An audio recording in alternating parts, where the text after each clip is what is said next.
बिहार और दिल्ली के मुख्यमंत्रियों ने यानी नीतीश कुमार और अरविंद केजरीवाल ने शुक्रवार को यानी 1 सितंबर को गठबंधन के मंच से संयुक्त प्रेस वार्ता में केंद्र सरकार और भाजपा पर जमकर निशाना साधा।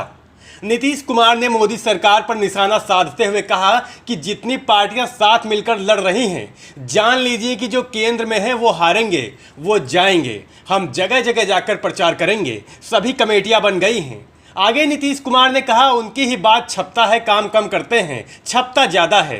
एक बार उनसे मुक्ति मिलेगी तो आप आज़ाद होइएगा। उन्होंने मीडिया का जिक्र कर कहा कि ये लोकतंत्र के लिए ज़रूरी है।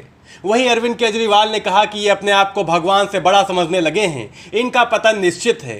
दोनों मुख्यमंत्रियों ने क्या कुछ कहा, आप भी देखिए। आप समझ लीजिए कि जितनी पार्टियां एकजुट होकर के काम कर रही हैं, तो आप अच्छी तरह जान लीजिए कि अब इसी का नतीजा होगा कि अभी जो केंद्र में हैं, अब वो हारेंगे, अब वो जाएंगे, ये पक्का जान लीजिए।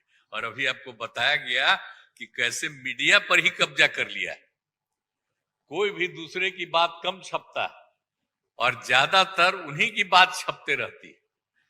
कितना काम पहले हुआ है, अलग अलग राज्यों ने कितना काम किया है, दूसरे दूसरे पार्टियों ने, उसका कम छपता है। ये कम करते हैं और ज्यादा छपता रहता है। तभी तो आप लोगों पर कब्जा न है जी, तब तो उपाय है। और जब एक बार उनसे मुक्ति मिलेगी तो आप सब प्रेस वाले आजाद होइएगा और जो आपको उचित लगेगा वही लिखिएगा और वही बोलिएगा। ये बहुत जरूरी है। अगर प्रेस के लोग कुछ लिखते हैं, कहीं क्या काम हो रहा है, क्या ठीक नहीं हो रहा है, वो जब लिखते हैं तो उसका असर जनता पर कितना पड़ता है। और आजकल देख रहे हैं कोई काम नहीं कर रहे हैं और खाली उनका बड़ाई हो रहा है। आज जो राज्य वाला बेचारा जो काम कर रहा है उसकी चर्चा कम होती है।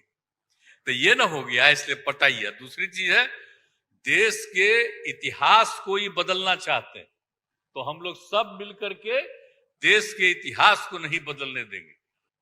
पिछले 3-4 दिन से हम पढ़ रहे हैं कि विदेशों के अखबारों के फ्रंट पेज के ऊपर खबरें छप रही हैं कि हमारी भारत सरकार एक आदमी के लिए काम कर रही है। वो एक आदमी भारत से पैसे निकाल निकाल के बाहर विदेश में ले जा रहा है और भारत सरकार, मोदी सरकार, देश के प्रधानमंत्री उनकी मदद कर रहे हैं। बहुत दुख होता है एक भारतीय होने के नाते। विदेशों में तो खबरें छपनी चाहिए कि भारत में ये अच्छा हो गया, भारत में वो, तब देश का नाम आगे बढ़ेगा। देश का नाम ऐसे थोड़ी आगे बढ़ेगा कि पूरी भारत सरकार एक आदमी के काम करने के लिए लगी हुई है।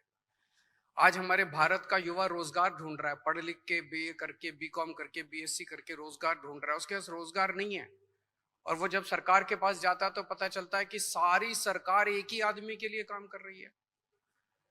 सारी सरकार भ्रष्टाचार में डूबी हुई है। आज हमारे लोगों के घर का खर्चा नहीं चल रहा, लोगों के आमदनी नहीं है, आमदनी उतनी है, खर्चे बढ़ते जा रहे हैं। सरकार के पास जाते हैं, पूरी सरकार एक ही आदमी के लिए काम करने में लगी हुई है।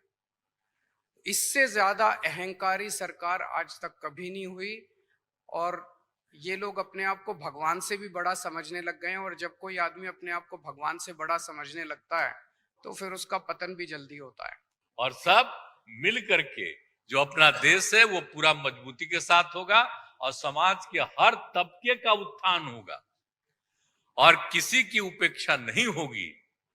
तो इसीलिए सब मिल करके, और जानते भी न है, बहुत कोशिश चलते रहते हैं हिंदू मुस्लिम कुछ इधर उधर हो जाए, लेकिन सबको एकजुट होकर के न है जी।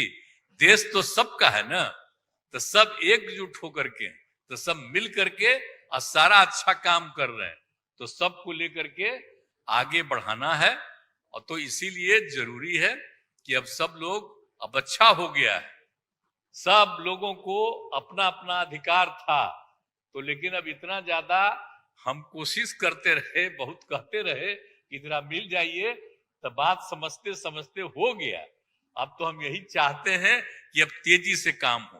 तो आज ही तय कर लिया है लोगों ने कि अब तेजी से हम लोग अभी से शुरू कर देंगे। अब कोई ठिकाना नहीं है, चुनाव समय के पहले भी हो सकता है, कोई ठीक नहीं है। इसलिए हम लोगों को भी तो अलर्ट रहना न पड़ेगा। इसलिए हम लोग सब इंटरनल बात पूरा कर लिए, यही पूरा भारतीय है। और बाकी कई लोगों को अब जिम्मेवारी दे दी गई है, सब तरह का काम करेंगे। इसके लिए बहुत अच्छा है और आप सब लोगों से भी आग्रह करेंगे कि कृपा करके जब हम लोग अब एकजुट हो गए हैं तो हम लोगों के काम का भी थोड़ा आप लिखते रहिएगा, थोड़ा प्रचार करते रहिएगा। ये बहुत बहुत धन्यवाद। मुझे बेहद खुशी है कि इंडिया अलायंस में सब लोग आपस में जुड़ रहे हैं। एक चीज मैं देख रहा हूं, बहुत बड़ी बड़ी ताकतें, अब सबको लगने लगा है कि ये इंडिया अलायंस मोदी सरकार के आने वाले समय में मोदी सरकार के पतन का कारण बनने वाला है। तो बहुत बड़ी बड़ी ताकतें इस इंडिया अलायंस को तोड़ने में लगेंगी, बहुत बड़ी बड़ी ताकतें। पिछले कुछ दिनों से मैं देख रहा हूं जबरदस्ती क्या दिखाया जाएगा, इसकी उसके से लड़ाई हो गई, उसकी उससे लड़ाई हो गई, जबरदस्ती दिखाने की कोशिश की जाएगी, जबरदस्ती दिखाने की कोशिश की जाए। मैं पिछली 3 मीटिंग अटेंड कर चुका, मैं आपको पूरी जिम्मेदारी के साथ कह सकता हूं, जितनी अच्छे से और जितने प्यार और मोहब्बत से सारी मीटिंग्स हुई हैं, किसी के साथ लड़ाई नहीं है। और यहाँ पे जितने लोग बैठे हैं कोई पद के लिए नहीं आया, सब 140 करोड़ लोगों के इस भारत देश को बचाने के लिए आए हैं, इसको तरक्की के रास्ते पे ले जाने के लिए आए हैं। कोई यहाँ पे पद के लिए नहीं आया है। इस मीटिंग के बाद बीजेपी की धड़कनें कहीं ना कहीं बढ़ गई हैं और प्लानिंग में बदलाव करने की खबरें आ रही हैं, क्योंकि बीजेपी को भी पता है इस बार आसान नहीं होगा। वैसे आपको क्या लगता है, क्या बीजेपी हैट्रिक लगा पाएगी? हमें कमेंट करके जरूर बताइए। और अगर वीडियो पसंद आया हो तो वीडियो को लाइक, शेयर और चैनल को सब्सक्राइब करना ना भूलें।